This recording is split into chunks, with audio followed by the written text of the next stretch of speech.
ಆರೋಗ್ಯವೇ ಭಾಗ್ಯ ವಿಶೇಷ ಕಾರ್ಯಕ್ರಮಕ್ಕೆ ಸ್ವಾಗತ. ನಾನು ಮಧು Nagesh.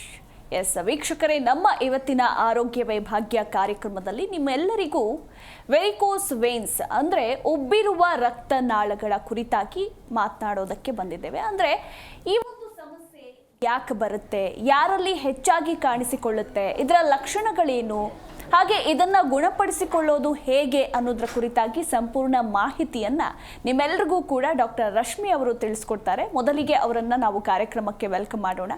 Hi doctor, welcome to the show. ಹೇಗಿದ್ದೀರಾ? ಎಸ್ ಡಾಕ್ಟರ್, ಇವತ್ತಿನ ಟಾಪಿಕ್ ವೆರಿಕೋಸ್ ವೇನ್ಸ್. ಸಾಮಾನ್ಯವಾಗಿ ಈ ವೆರಿಕೋಸ್ ವೇನ್ಸ್ ಏಜ್ ಆಗ್ತಾ ಅಂದರೆ ವಯಸ್ಸಾದವರಲ್ಲಿ ಹೆಚ್ಚಾಗಿ ಕಾಣಿಸ್ಕೊಳ್ಳೋದಕ್ಕೆ ಶುರು ಮಾಡುತ್ತೆ. ಆದರೆ ಇತ್ತೀಚಿನ ದಿನಗಳಲ್ಲಿ ಎಲ್ರಿಗೂ ಕೂಡ ಕಾಣಿಸ್ಕೊಳ್ತಾ ಇದೆ, ಸರ್ವೇ ಸಾಮಾನ್ಯ ಅಂತಲೇ ಹೇಳಬಹುದು. ಮೊದಲನೇದಾಗಿ ಈ ವೆರಿಕೋಸ್ ವೇನ್ಸ್ ಅಂದರೆ ಏನು, ಯಾಕೆ ಬರುತ್ತೆ ಅನ್ನೋದನ್ನು ತಿಳಿಸ್ಕೊಡಿ. ಸೊ ವೆರಿಕೋಸ್ ವೇನ್ಸ್ ಅಂತ ಹೇಳಿದಾಗ ರಕ್ತನಾಳಗಳ ಉಬ್ಬುವಿಕೆ ಅಂತ ಹೇಳ್ಬೋದು. ನವಡೇಸ್ ವಿ ಸೀನ್ ಹೆಂಗೇಜ್ ನೀವು ಹೇಳಿದಾಗೆ ಅರ್ಲಿ ಏಜಲ್ಲಿ ಕೂಡ ನೋಡ್ಬೋದು. So because wear and tear ಇರುವಂಥದ್ದು, ಸಮ್ಟೈಮ್ಸ್ ಸ್ಪೋರ್ಟ್ಸ್ ಪರ್ಸನ್ಸಲ್ಲಿ ಹೆಚ್ಚಾಗಿ ಕಾಣಿಸುತ್ತೆ due to long term usage ಅಂತ ಹೇಳ್ಬೋದು. ಆ್ಯಂಡ್ ವೆರಿಕೋಸ್ ವೇನ್ಸ್ ಹೆಚ್ಚಾಗಿ ಬರುವಂಥದ್ದು ಆಕ್ಯುಪೇಷನಲ್ ಡಿಸಾರ್ಡರ್ ಕೂಡ ಹೌದು. ಯಾರು ತುಂಬ ಹೊತ್ತು ನಿಂತ್ಕೊಂಡಿರ್ತಾರೆ, like more than 8 to 10 hours per day, so ಅವರಲ್ಲಿ ಹೆಚ್ಚಾಗಿ ಉಬ್ಬಿದ ರಕ್ತನಾಳಗಳು ಕಾಣಿಸ್ಕೊಳ್ಳುವಂಥದ್ದು. ಎಸ್ಪೆಷಲಿ ಟೀಚರ್ಸ್ ಇರ್ಬೋದು, ಟ್ರಾಫಿಕ್ ಪೊಲೀಸ್ ಇರ್ಬೋದು, ಅಥವಾ ಡ್ರೈವರ್ಸ್ ಇರ್ಬೋದು. ಸೊ ಅವರಲ್ಲಿ ಹೆಚ್ಚಾಗಿ ವೆರಿಕೋಸ್ ವೇನ್ಸ್ ಸಮಸ್ಯೆಯನ್ನು ನೋಡುವಂಥದ್ದು. And in case of females ಕೂಡ ಹೆಚ್ಚಾಗಿ ನಾವು ನೋಡ್ತೀವಿ. ಇನ್ ಕೇಸ್ ಆಫ್ ಪ್ರೆಗ್ನೆನ್ಸಿನಲ್ಲಿ ಕಾಣಿಸುತ್ತೆ, ಡ್ಯೂ ಟು ಹಾರ್ಮೋನಲ್ ಇಂಬ್ಯಾಲೆನ್ಸಿಂದ ಕಾಣಿಸ್ಕೊಳ್ಳುವಂಥದ್ದು. ಆ್ಯಂಡ್ ಪೋಸ್ಟ್ ಡೆಲಿವರಿ ಟೈಮಲ್ಲಿ ಕಾಣಿಸ್ಬೋದು. ಆ್ಯಂಡ್ ಕೆಲವರಲ್ಲಿ ಒಬೆಸಿಟಿ ಅಥವಾ ಓವರ್ ವೇಟಿಂದಾಗಿ ಕೂಡ ಸೊ ವೆರಿಕೋಸ್ ವೇನ್ಸ್ ಅತಿ ಹೆಚ್ಚಾಗಿ ಕಾಣಿಸ್ಕೊಳ್ಳುವಂಥದ್ದು ಒಂದು ರಿಸ್ಕ್ ಫ್ಯಾಕ್ಟರ್ ಅಂತ ಹೇಳ್ಬೋದು. ಆ್ಯಂಡ್ ಫ್ಯಾಮಿಲಿ ಹಿಸ್ಟ್ರಿ, ಸೊ ಮನೆಯಲ್ಲಿ ಯಾರಿಗಾರು ಇದ್ದಾಗ ಫ್ಯಾಮಿಲಿ ಹಿಸ್ಟ್ರಿ ಇದ್ದರೆ ಅನುವಂಶೀಯವಾಗಿ ಕೂಡ ಈ ಸಮಸ್ಯೆ ಬರುವಂಥ ಚಾನ್ಸಸ್ ಹೆಚ್ಚು ಅಂತ. So varicose veins usually lower limbs will be affected ಅಂತ ಹೇಳ್ಬೋದು. ಅಂದರೆ ಕಾಲಿನ ಭಾಗದಲ್ಲಿ ಹೆಚ್ಚಾಗಿ ಕಾಣಿಸ್ಕೊಳ್ಳುತ್ತೆ. So sometimes it can travel up to the thighs ಅಥವಾ ಹಿಪ್ ಜಾಯಿಂಟ್ ಅಂತ ಕೂಡ ಹೇಳ್ಬೋದು.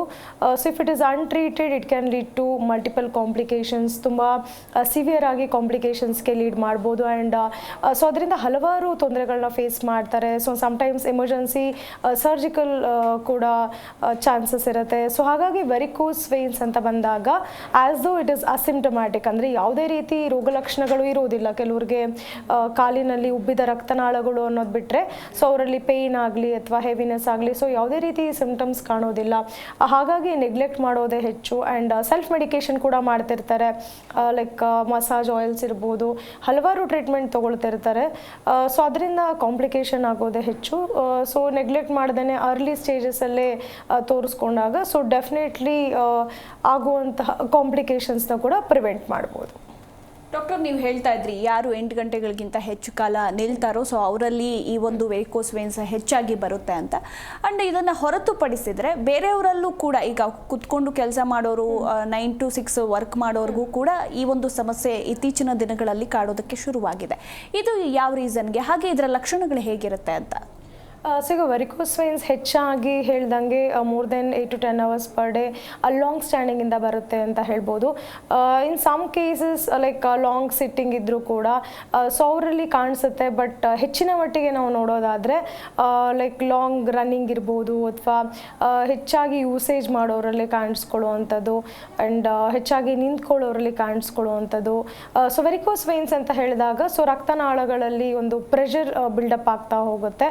ಸೊ ಅಗೇನೆಸ್ಟ್ ದ ಗ್ರಾವಿಟಿ ಆ ಪರ್ಟಿಕ್ಯುಲರ್ ವ್ಯಾಲ್ವಲ್ಲಿ ಸೊ ಒಂದು ಪ್ರೆಷರ್ ಕ್ರಿಯೇಟ್ ಆಗುತ್ತೆ. ಸೊ ತದನಂತರ ಆ ವ್ಯಾಲ್ವ್ ಎಲಾಸ್ಟಿಸಿಟಿನ ಕಳ್ಕೊಳ್ಳುವಂಥದ್ದು.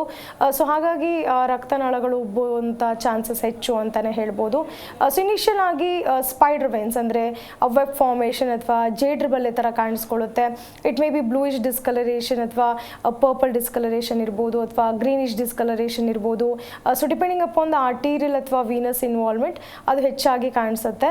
ಸೊ ಕೆಲವ್ರಿಗೆ ಅಲ್ಲಲ್ಲೇ ಒಂದು ವೆಬ್ ಫಾರ್ಮೇಷನ್ ಅಂದರೆ ಗುಂಪು ಗುಂಪಾಗಿ ಕಾಣಿಸ್ಕೊಂಡ್ರೆ, ಸೊ ಇನ್ನು ಕೆಲವರಲ್ಲಿ ಸುರುಳಿ ಸುತ್ತಿದ ಹಾಗೆ ಕಾಣಿಸ್ಕೊಳ್ಳುವಂಥದ್ದು ಅಥವಾ ಎಂಗೇಜ್ಮೆಂಟ್ ತುಂಬ ಜಾಸ್ತಿ ಆದರೆ ಕಾಲು ಕಪ್ಪಾಗುವಂಥದ್ದು, ಬ್ಲಡ್ ಸರ್ಕ್ಯುಲೇಷನ್ ಚೆನ್ನಾಗಿ ಆಗ್ತಿರೋದಿಲ್ಲ. ಸೊ ಯಾವಾಗ ರಕ್ತ ಪರಿಚಲನೆ ಆಗೋದಿಲ್ಲ ಸೊ ಅವ್ರಿಗೆ ಹಲವಾರು ಸಿಂಪ್ಟಮ್ಸ್ ಕೂಡ ಕಾಣಿಸ್ಕೊಳ್ಬೋದು. ಸೊ ಈಗ ಗ್ರೇಡ್ 1 ವೆರಿಕೋಸ್ ವೇನ್ಸ್ ಅಂತ ಹೇಳ್ತೀವಿ. ಸೊ ಗ್ರೇಡ್ 1 ವೆರಿಕೋಸ್ ವೇನ್ಸಲ್ಲಿ ಅಷ್ಟಾಗಿ ಸಿಂಪ್ಟಮ್ಸ್ ಇರೋದಿಲ್ಲ, ರಕ್ತನಾಳಗಳ ಉಬ್ಬುವಿಕೆ ಆಗಿರುತ್ತೆ ಅಥವಾ ಸ್ಪೈಡರ್ ವೇನ್ಸ್ ಥರ ಕಾಣಿಸ್ಕೊಂಡಿರುತ್ತೆ. ಇದು ಅಷ್ಟಾಗಿ ತೊಂದರೆಯನ್ನು ಕೊಡೋದಿಲ್ಲ. ಆ್ಯಂಡ್ ಹಾಗಾಗಿ ಎಷ್ಟೊಂದು ಜನ ಅಸಿಂಟಮ್ಯಾಟಿಕ್ ಅಥವಾ just for A cosmetic purpose, ಅಂದರೆ ನೋಡೋದಕ್ಕೆ ಒಂದು ಆಡ್ನೆಸ್ ಕಾಣುತ್ತೆ ಅಥವಾ ಅವರು ಶಾರ್ಟ್ ಡ್ರೆಸ್ ವೇರ್ ಮಾಡೋಕ್ಕಾಗೋದಿಲ್ಲ, ಸೊ ಆ ಪರ್ಪಸ್ಸಿಗೆ ಕೆಲವರು ಟ್ರೀಟ್ಮೆಂಟ್ನ ಮೊರೆ ಹೋಗ್ತಾರೆ. ಸೊ ಇನ್ನು ಕೆಲವರು ಸೊ ಯಾವುದೇ ರೀತಿ ಟ್ರೀಟ್ಮೆಂಟ್ ಮಾಡೋದಿಲ್ಲ, ಸೊ ಕಾಸ್ಮೆಟಿಕ್ ಪರ್ಪಸ್ ಅಂತ ಹೇಳ್ಬೋದು. ಸೊ ಇನ್ನು ಗ್ರೇಡ್ 2 ವೆರಿಕೋಸ್ ವೇನ್ಸ್ ಅಂತ ಹೇಳಿದಾಗ ಸೊ ಹೆಚ್ಚಾಗಿ ರಕ್ತನಾಳಗಳು ಉಬ್ಬುವುದಕ್ಕೆ ಶುರುವಾಗುತ್ತೆ, ಎಲಾಸ್ಟಿಸಿಟಿನ ಕಳ್ಕೊಳ್ಳುತ್ತೆ. ಸೊ ತದನಂತರ ಅದು ಸುರುಳಿಸುತ್ತದ ಹಾಗೆ ಕಾಣಿಸ್ಕೊಳ್ಳುವಂಥದ್ದು, ಬಲ್ಜಿಂಗ್ ಆಫ್ ವೇನ್ಸ್ ಅಂತ ಹೇಳ್ತೀವಿ. ಸೊ ಇನಿಷಿಯಲ್ ಆಗಿ ಸೂಪರ್ಫಿಷಿಯಲ್ ವೇನ್ ಇನ್ವಾಲ್ವ್ಮೆಂಟ್ ಅಂತ ಹೇಳ್ಬೋದು, ಅಥವಾ ಸೂಪರ್ಫಿಷಿಯಲ್ ವೇನ್ ಥ್ರೋಂಬೋಸಿಸ್ ಅಂತ. So it may include popliteal vein ಇರ್ಬೋದು, ಅಥವಾ ಫಿವೋರಲ್ ವೇನ್ ಇರ್ಬೋದು, ಅಥವಾ ಲಾಂಗ್ ಸಿಫಿನಸ್ ವೇನ್ ಇರ್ಬೋದು. ಸೊ ಈ ಥರ ಮಲ್ಟಿಪಲ್ ವೇನ್ಸ್ ಇನ್ವಾಲ್ವ್ಮೆಂಟ್ ಇರುತ್ತೆ. ಸೊ ಆ ವೇನ್ಸಲ್ಲಿ ಎಲಾಸ್ಟಿಸಿಟಿ ಕಳ್ಕೊಂಡಾಗ ಸೊ ಅದು ಉಬ್ಬೋದಕ್ಕೆ ಶುರುವಾಗುತ್ತೆ. ಅದನ್ನು ನಾವು ಗ್ರೇಡ್ 2 ವೆರಿಕೋಸ್ ವೇನ್ಸ್ ಅಥವಾ ಸ್ಟೇಜ್ 2 ವೆರಿಕೋಸ್ ವೇನ್ಸಲ್ಲಿ ನಾವು ನೋಡ್ಬೋದು. ಸೊ ಯಾವಾಗ ಇದು ಗ್ರೇಡ್ 1 ಅಥವಾ ಗ್ರೇಡ್ 2 ವೆರಿಕೋಸ್ ವೇನ್ಸ್ ನೆಗ್ಲೆಕ್ಟ್ ಮಾಡ್ತಾರೋ ಅಥವಾ ಟ್ರೀಟ್ಮೆಂಟ್ ತೊಗೊಳೋದಿಲ್ವೋ, ಸೊ ಆಗ ಅದು ಗ್ರೇಡ್ 3 ವೆರಿಕೋಸ್ ವೇನ್ಸ್ಗೂ ಕೂಡ ಹೋಗ್ಬೋದು. Or it can lead to multiple complications if untreated ಅಂತ ಹೇಳ್ಬೋದು. ಓಕೆ ಡಾಕ್ಟರ್, ಈಗ ವೆರಿಕೋಸ್ ವೇನ್ಸ್ ಈಗಷ್ಟೇ ಸ್ಟಾರ್ಟ್ ಆಗಿದೆ, ಇನ್ನು ಸ್ಟಾರ್ಟಿಂಗ್ ಸ್ಟೇಜ್. ಆ ಸಂದರ್ಭದಲ್ಲೇ ನಾವು ಟ್ರೀಟ್ಮೆಂಟ್ ತೆಗೆದುಕೊಂಡ್ರೆ ಸೊ ಮತ್ತೆ ಅನ್ನೋದು ಬರೋದಿಲ್ವಾ? ಇನ್ನೊಂದ್ಸಲ ಮತ್ತೆ ಈಗ ಇರೋ ಅಷ್ಟು ದಿನಾನೂ ಕೂಡ ಈ ಸಮಸ್ಯೆ ನಮಗೆ ಕಾಡೋದಿಲ್ಲ ಅನ್ನೋದಕ್ಕೆ ಗ್ಯಾರಂಟಿ ಇದೆಯಾ? ಅಥವಾ ಮತ್ತೆ ಏನಾದರೂ ಟ್ರೀಟ್ಮೆಂಟ್ ತೆಗೆದುಕೊಂಡ ನಂತರವೂ ಕೂಡ ಇದೇನಾದರೂ ಮತ್ತೆ ಬರುತ್ತಾ ಅಂತ? ಸೊ ಈಗ ವೆರಿಕೋಸ್ ವೇನ್ಸ್ ಅಂತ ಹೇಳಿದಾಗ so it depends on the stages. So ಕೆಲವ್ರಿಗೆ ಅಕ್ಯೂಟ್ ಸಿಂಪ್ಟಮ್ಸ್ ಇರುತ್ತೆ ಆ್ಯಂಡ್ ಅಕ್ಯೂಟ್ ಕಾಂಪ್ಲಿಕೇಶನ್ಸ್ ಕೂಡ ಆಗ್ಬೋದು, ಲೈಕ್ SVT ಅಂದರೆ ಸೂಪರ್ಫಿಷಿಯಲ್ ಥ್ರೋಂಬೋಸಿಸ್ ಆಗಿರುತ್ತೆ. ಸೊ ಅದಕ್ಕೆ ಆ ಟೈಮಲ್ಲಿ ಟ್ರೀಟ್ಮೆಂಟ್ ತೊಗೊಳ್ತಾರೆ. Again their lifestyle has to be good. So changes ಮಾಡ್ಕೋಬೇಕಾಗುತ್ತೆ, ಲೈಕ್ ಲಾಂಗ್ ಸ್ಟ್ಯಾಂಡಿಂಗ್ ನಿಂತ್ಕೊಳ್ಬಾರ್ದು, ಅಥವಾ ಸೊ ಮಧ್ಯದಲ್ಲಿ ರೆಸ್ಟ್ ಮಾಡುವಂಥದ್ದು. ಆ್ಯಂಡ್ ಹೆಚ್ಚಾಗಿ ಫೈಬರ್ ಇಂಟೇಕ್ನ ಮಾಡಬೇಕಾಗತ್ತೆ, ನಾರಿನಂಶ ಸೇವನೆನ ಹೆಚ್ಚಾಗಿ ಮಾಡಬೇಕಾಗತ್ತೆ. ಆ್ಯಂಡ್ ಸಾಲ್ಟ್ ರೆಸ್ಟ್ರಿಕ್ಷನ್ ಮಾಡುವಂಥದ್ದು. ಆ್ಯಂಡ್ ಅವ್ರಿಗೆ ಹೆಚ್ಚಾಗಿ ನಾನ್ ವೆಜ್ ಕನ್ಸಂಪ್ಷನ್ ಇದ್ದಾಗ, ಅಥವಾ ಹ್ಯಾಬಿಟ್ಸ್ ಅಂತ ಹೇಳ್ತೀವಿ, ಲೈಕ್ ಟೊಬ್ಯಾಕೊ ಚೂಯಿಂಗ್ ಇರ್ಬೋದು, ಅಥವಾ ಸ್ಮೋಕಿಂಗ್ ಇರ್ಬೋದು, so which is directly related to the varicose vein. So ಅದರಿಂದ DVT ಆಗೋ ಚಾನ್ಸಸ್ ಹೆಚ್ಚು ಅಂತಲೇ ಹೇಳ್ಬೋದು, ಅಂದರೆ ಡೀಪ್ ವೇನ್ ಥ್ರೋಂಬೋಸಿಸ್ ಅಂತ ಹೇಳ್ತೀವಿ. ಸೊ ಒಳಗಡೆ ರಕ್ತ ಹೆಪ್ಪುಗಟ್ಟು ಆಗಿರ್ಬೋದು, ಅಥವಾ ಥ್ರೋಂಬೋಫ್ಲೆಬೈಟಿಕ್ ಚೇಂಜಸ್ ಅಂತ ಹೇಳ್ತೀವಿ. So that is one of the complication of varicose veins. So ಅದು ಹೆಚ್ಚಾಗಿ ಹ್ಯಾಬಿಟ್ಸ್ ಇರೋರಲ್ಲಿ ಕಾಣಿಸ್ಕೊಳ್ಳುತ್ತೆ. ಆ್ಯಂಡ್ ಆಲ್ಕೋಹಾಲ್ ಕನ್ಸಂಪ್ಷನ್ ಇರ್ಬೋದು, ಹೆಚ್ಚಾಗಿ ರೆಡ್ ಮೀಟ್ ಇಂಟೇಕ್ ಇರ್ಬೋದು. ಸೊ ಅದರಿಂದ ಮತ್ತಷ್ಟು ಜಾಸ್ತಿ ಆಗೋದನ್ನು ನೋಡ್ತೀವಿ. ಸೊ ಅವರ ಲೈಫ್ ಸ್ಟೈಲ್ ಚೇಂಜಸ್ ಮಾಡ್ಕೊಂಡಿದ್ದೆ ಆದಲ್ಲಿ so early stage of varicose ವೇನ್ಸ್ನ ಸೊ ಡೆಫಿನೆಟ್ಲಿ ಪ್ರಿವೆಂಟ್ ಮಾಡ್ಬೋದು. So along with that obesity ಇರ್ಬೋದು, ವೆಯ್ಟ್ನ ಕಂಟ್ರೋಲ್ ಇಟ್ಕೊಳ್ಬೇಕಾಗತ್ತೆ. ಆ್ಯಂಡ್ ಫುಡ್ ಐಟಮ್ಸಲ್ಲಿ ಅವರು ಹೆಚ್ಚಾಗಿ ಒಂದು ನಾರಿನಂಶ ಸೇವನೆ ಮಾಡುವಂಥದ್ದು. ಆ್ಯಂಡ್ ಫಿಸಿಕಲ್ ಆ್ಯಕ್ಟಿವಿಟೀಸ್ ಮಸ್ಟ್ ಅಂತ ಹೇಳ್ಬೋದು. ಇನ್ನು ಡಾಕ್ಟರ್, ನೀವು ಇದರಲ್ಲಿ ಶಸ್ತ್ರಚಿಕಿತ್ಸೆನೂ ಅಗತ್ಯ ಇದೆ ಅಂತ ಹೇಳ್ತಾ ಇದ್ರಿ.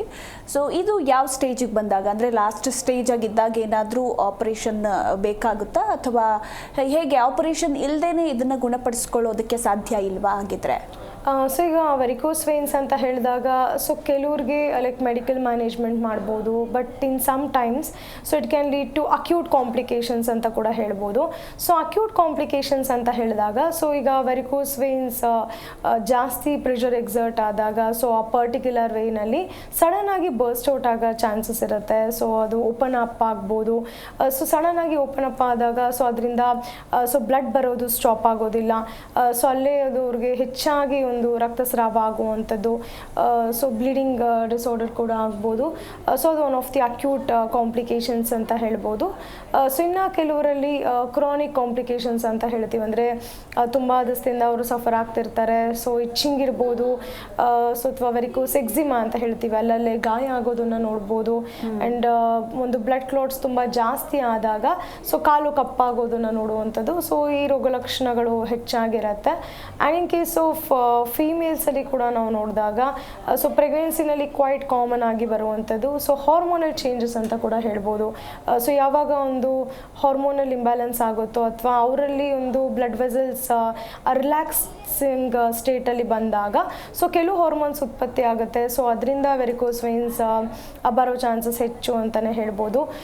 ಸೊ ಅವ್ರಿಗೆ ಉಬ್ಬುವಿಕೆ ಕೂಡ ಜಾಸ್ತಿ ಆಗುತ್ತೆ ಡ್ಯೂ ಟು ಓವರ್ ವೇಟ್, ಒಂದು ಅವರ ತೂಕದಿಂದ ಕೂಡ ಆಗ್ಬೋದು. ಸೊ ಬಾಡಿ ಸ್ಟ್ರೆಚ್ ಆಗ್ತಾ ಹೋಗುತ್ತೆ. ಸೊ ಇನ್ನು ಹಾರ್ಮೋನಲ್ ಚೇಂಜಸ್ಸಿಂದ ಮತ್ತಷ್ಟು ಜಾಸ್ತಿ ಆಗುವಂಥದ್ದು. So most of the pregnant ವುಮೆನ್ಸಲ್ಲಿ ಆ ಮೆಡಿಸಿನ್ಸ್ ಕೂಡ ತೊಗೊಳ್ಳೋದಿಲ್ಲ. ಸೊ ಬಿಕಾಸ್ ಅಡ್ಡ ಪರಿಣಾಮ ಆಗುತ್ತೆ ಸೊ ಗ್ರೋಯಿಂಗ್ ಬೇಬಿಗೆ ಅಂತ ಹೇಳಿ. ಬಟ್ ಅವರೇ ಹಾಗೆ ನೆಗ್ಲೆಕ್ಟ್ ಮಾಡ್ತಾ ಹೋದಲ್ಲಿ ಸೊ ಅವರಲ್ಲಿ ಕೂಡ ಕಾಂಪ್ಲಿಕೇಶನ್ಸ್ ಆಗ್ಬೋದು and it can go to the next level. So ಹಾಗಾಗಿ ಇನ್ ಕೇಸ್ ಆಫ್ ಪ್ರೆಗ್ನೆನ್ಸಿ ಕೂಡ ಅವರು ಹೋಮಿಯೋಪತಿ ಮೆಡಿಸಿನ್ಸ್ನ ತೊಗೊಳ್ಬೋದು, which is safe and effective ಅಂತ ಹೇಳ್ಬೋದು. ಸೊ ಅವ್ರು in case of post delivery ಟೈಮಲ್ಲಿ ಕೂಡ ಸೊ ಫೀಡಿಂಗ್ ಮಾಡ್ತಿರ್ತಾರೆ. ಸೊ ಆಗಲೂ ಕೂಡ ವೆರಿಕೋಸ್ ವೇನ್ಸ್ ಜಾಸ್ತಿ ಆಗಿರುತ್ತೆ. ಸೊ ಕಾಲು ತುಂಬ ಭಾರ ಅನಿಸುವಂಥದ್ದು, ಹೆವಿನೆಸ್ ಅನಿಸುವಂಥದ್ದು, ಆ್ಯಸ್ ವೆಲ್ ಆಸ್ ಕೆಲವ್ರಿಗೆ ಇಂಟರ್ನಲ್ ಕಾಂಪ್ಲಿಕೇಶನ್ಸ್ ಕೂಡ ಬೇಗ ಆಗೋ ಚಾನ್ಸಸ್ ಇರುತ್ತೆ. ಸೊ ಅರ್ಲಿ ಸ್ಟೇಜಸಲ್ಲಿ ನೋಟ್ ಮಾಡಿದಾಗ ಸೊ ಇನ್ವೆಸ್ಟಿಗೇಷನ್ಸ್ ಕೂಡ ಮಾಡಿಸುವಂಥದ್ದು ಉತ್ತಮ. ಸೊ ಅಕಾರ್ಡಿಂಗ್ ಟು ದಟ್ ಅವರು ಟ್ರೀಟ್ಮೆಂಟ್ ತೊಗೊಂಡಿದ್ದೇ ಆದಲ್ಲಿ so further complications can be prevented ಅಂತ ಹೇಳ್ಬೋದು. ಓಕೆ ಡಾಕ್ಟರ್, ನಿಜಕ್ಕೂ ಕೂಡ ಸಾಕಷ್ಟು ಮಾಹಿತಿಯನ್ನು ತಿಳಿಸ್ಕೊಡ್ತಾ ಇದ್ದೀರಾ.